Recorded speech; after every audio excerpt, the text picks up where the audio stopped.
சிவகாமியின் சபதம் பாகம் 2 42ஆம் அத்தியாயம். விஷக்கத்தி. குண்டோதரன் நீட்டிய கத்தியை சத்ருக்னன் வாங்குவதற்காக கையை நீட்டிய போது, ஜாக்கிரதை சத்ருக்னா, கத்தியை ஜாக்கிரதையாக வாங்கு என்றார் வஜ்ரபாகுவின் வேஷத்திலிருந்த மகேந்திர பல்லவர்.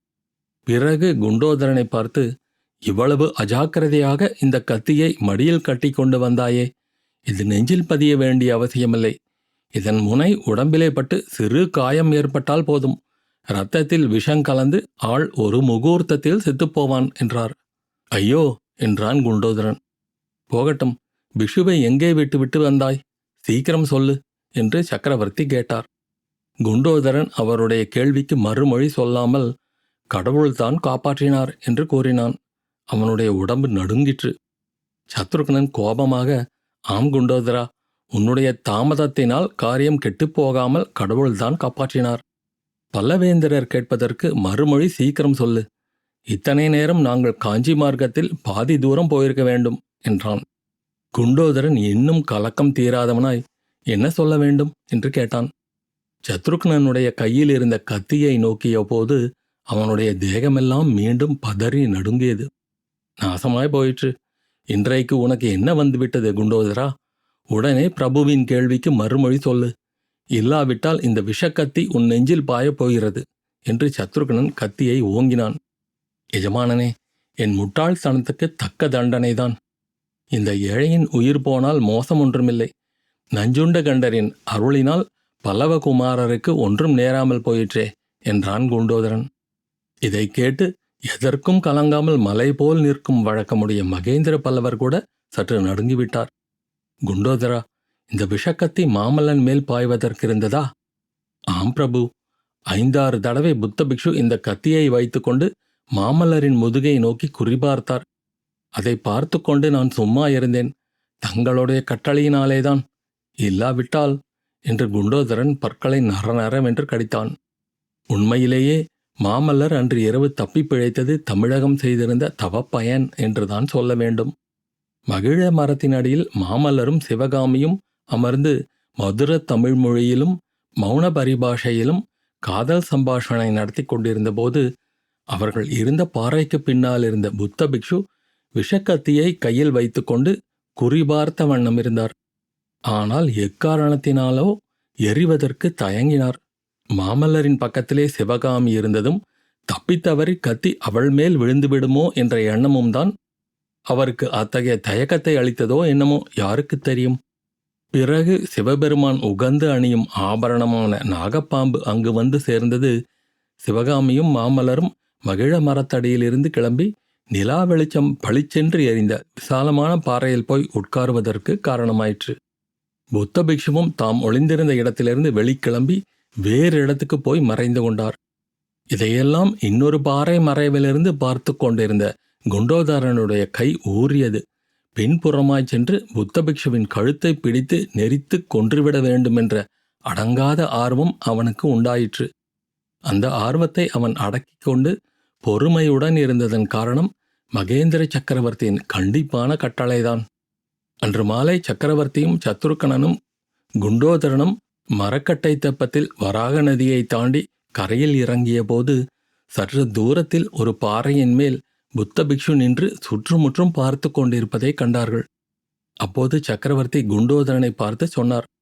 குண்டோதரா, இத்தனை காலமாக நீ செய்திருக்கும் வேலை எல்லாவற்றையும் விட முக்கியமான வேலை உனக்கு இப்போது தரப்போகிறேன். அதில் ஒரு அணுவளவு கூட பிசகாமல் சர்வ ஜாக்கிரதையாய் செய்து முடிக்க வேண்டும். இந்த பிக்ஷுவை ஒரு கண நேரம் கூட விடாமல் நீ பின் தொடர்ந்து போக வேண்டும். உன் கண் பார்வையிலிருந்து அவர் அகலுவதற்கு இடம் கொடுக்கக்கூடாது. நீ அவரை பின்தொடர்கிறாய் என்பதும் அவருக்கு தெரியக்கூடாது. ஆற்றுக்கு அக்கறையில் எங்களுக்கு கொஞ்சம் வேலை இருக்கிறது. திரும்பி போய் அதை முடித்துவிட்டு இதே இடத்திற்கு மறுபடியும் வந்து சேருகிறோம். இவ்விடத்தில் உனக்காக காத்து கொண்டிருக்கிறோம். சந்திரன் தலைக்கு மேல் வரும்போது நீ இங்கே வந்து எங்களுக்கு சமாச்சாரம் தெரிவிக்க வேண்டும். பிக்ஷு எங்கே போனார், என்னென்ன செய்தார் என்று தெரியப்படுத்த வேண்டும். ஆனால் அவர் முன்னால் மட்டும் நீ எதிர்ப்படவே கூடாது. இவ்விதம் கட்டளையிட்டு, நான் சொன்னதையெல்லாம் நன்றாய் மனதில் வாங்கிக் கொண்டாயா குண்டோதரா? எல்லாம் தவறின்றி செய்வாயா என்று சக்கரவர்த்தி கேட்டார்.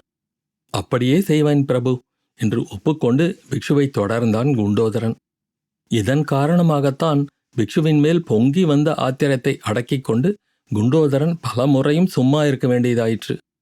ஆயனரும் சிவகாமியும் மாமல்லரும் பாறை பிரதேசத்திலிருந்து கிராமத்தை நோக்கி புறப்பட்ட போது அவர்களுக்கு சற்று பின்னால் பாதை ஓரத்து மரஞ்செடிகளிலும் புதர்களிலும் மறைந்து புத்த பிக்ஷு சென்றார்.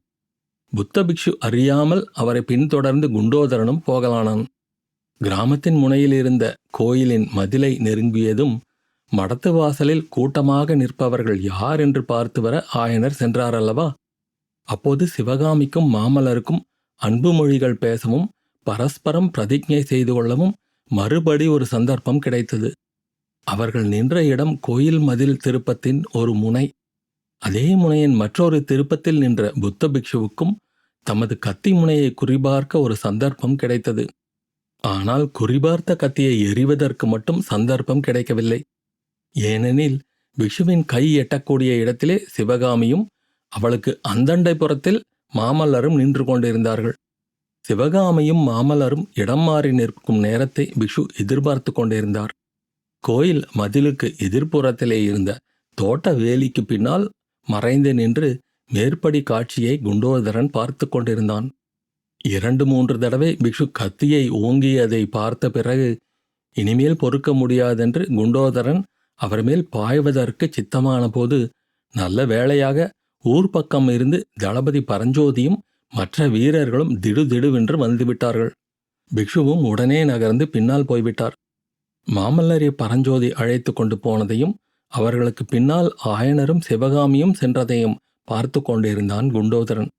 சற்று பின்னர் புத்த பிக்ஷு அதே மதில் முனைக்கு அருகில் வந்து நிற்பதையும் கண்டான். பின்னர் குண்டோதரன் சற்றும் எதிர்பாராத காரியம் ஒன்றை புத்த பிக்ஷு செய்தார். கோயில் பிரகாரத்துக்கு உட்புறம் இருந்து வெளியே படர்ந்திருந்த மரக்கிளைகளை லேசாக பிடித்து கொண்டு மதிலின் மேல் ஏறி உட்புறம் குதித்தார்.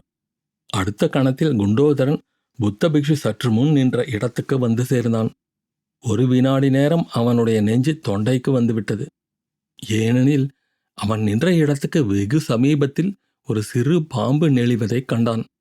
அங்கிருந்து துள்ளி நகர்ந்து கொண்டு மறுபடியும் பாம்பு இருந்த இடத்தை பார்த்தபோது அவனுக்கு சிறிது வியப்பு உண்டாயிற்று. ஏனெனில் பாம்பு அசையாமல் கிடந்த இடத்திலேயே கிடந்தது. மறுபடியும் உற்று பார்த்த பின் கிளுக்கென்று தனக்குத்தானே சிரித்து கொண்டான்.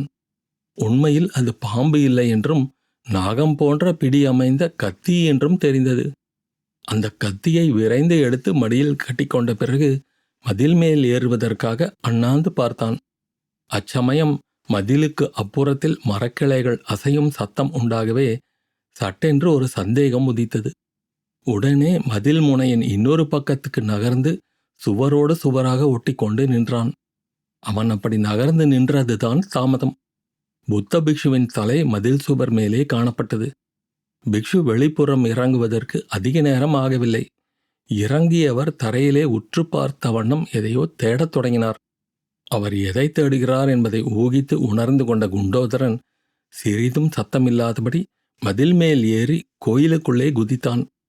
அவன் குதித்த இடத்துக்கு வெகு சமீபத்தில் மதில் சுவரை ஒட்டி கோயில் மடைப்பள்ளி இருந்தது. மடைப்பள்ளி சுவருக்கு பின்னால் அவன் மறைந்து நின்று கொண்டான். சற்று நேரத்துக்கு பிறகு புத்த பிக்ஷு மறுபடியும் கோயில் பிரகாரத்துக்குள்ளே குதித்தார். குதித்த இடத்தில் பன்னீர் மரத்தடியில் குனிந்து தேடினார். அதிலும் பயனின்றி அவர் நிமிர்ந்தபோது அவருடைய மூச்சு நாகப்பாம்பின் சீரலை போல் தொனிப்பதைக் கேட்டு அஞ்சா நெஞ்சமுடைய குண்டோதரன் கூட நடுங்கினான். புத்த பிக்ஷு பன்னீர் மரத்தடியில் சற்று நேரம் நிற்பதும் பிரகாரத்தில் கொஞ்ச தூரம் நடந்து சென்று வெளிப்பக்கம் எட்டி பார்த்துவிட்டு திரும்புவதுமாயிருந்தார். இடையிடையே கோயிலுக்கு வெளியிலிருந்து போர் வீரர்களின் ஜயகோஷமும் கிராமவாசிகளின் ஆரவார முழக்கமும் கேட்டுக்கொண்டிருந்தன. ஏறக்குறைய அர்த்தராத்திரி ஆனபோது சந்தடி அடங்கியது. கோயிலின் கர்ப்பகிரக கதவுகளை சாத்தி தாளிடும் சத்தம் கேட்டது. இதற்கு பிறகு நாகநந்தியடிகள் மரத்தடியிலிருந்து எழுந்து கோயில் பிரகாரத்தை சுற்றி நடக்கத் தொடங்கினார். மடைப்பள்ளியின் கதவு திறந்திருப்பதை பிக்ஷு பார்த்துவிட்டு உள்ளே நுழைந்ததைக் கண்டான் குண்டோதரன். சட்டென்று ஒரு முடிவுக்கு வந்தான். 2 எட்டில் மடைப்பள்ளி வாசலுக்கு சென்று கதவை லேசாகச் சாத்தி வாசற்புறத்து தாழ்பாளை இழுத்து போட்டான். உடனே மதில் சுவர் ஏறி குதித்து வெளியில் வந்து வராக நதியின் தோணித்துறையை நோக்கி விரைந்து சென்றான். படகுகள் கிளம்பிய பிறகே குண்டோதரன் தோணித்துறைக்கு வந்து சேர்ந்தான் என்பதை முன் அத்தியாயத்தில் பார்த்தோம். அத்தியாயம் முடிவு.